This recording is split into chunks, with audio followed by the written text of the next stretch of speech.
আজ আমার রেসিপি হলো সাবুদানার পায়েস।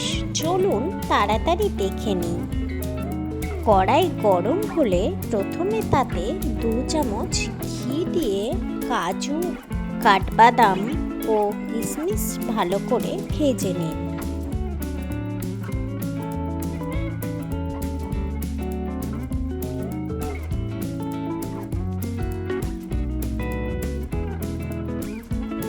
ড্রাই ফ্রুটস ভাজা হয়ে গেলে তার মধ্যে ভিজিয়ে রাখা সাবুদানাগুলি দিয়ে 2 মিনিট ভাজতে থাকুন।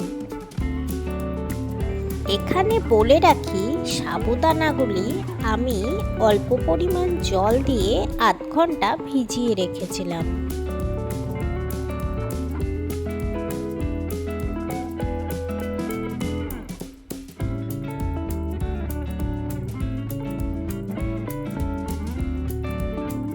সাবুদানা ভাজা হয়ে গেলে এতে দুধ দিয়ে দিন। 1 কাপ সাবুদানায় আমি ব্যবহার করেছিলাম 500 ml দুধ।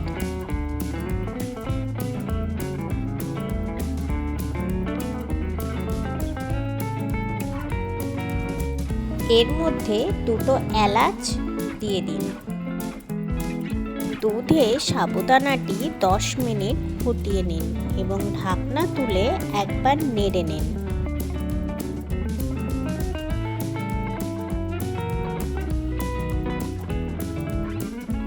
এবার হাফ কাপ মতো মিল্ক পাউডার দিয়ে দিন।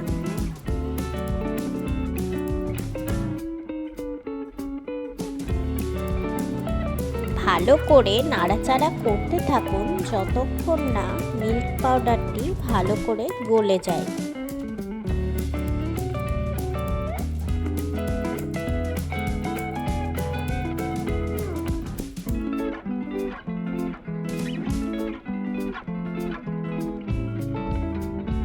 হাফ কাপ চিনি দিয়ে দিন।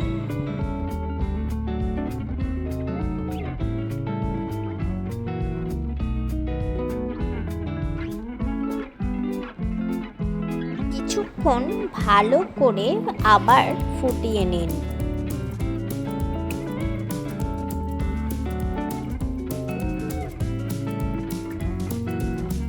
সাবুদানার কালার যখন আস্তে আস্তে কাচের মতো হতে থাকবে তখন বুঝে নেবেন এটি একদম তৈরি। এবার গরম গরম বা ঠান্ডা সার্ভ করুন, দুটোই খেতে খুব সুস্বাদু।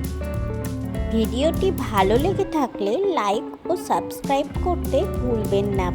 Thank you for watching.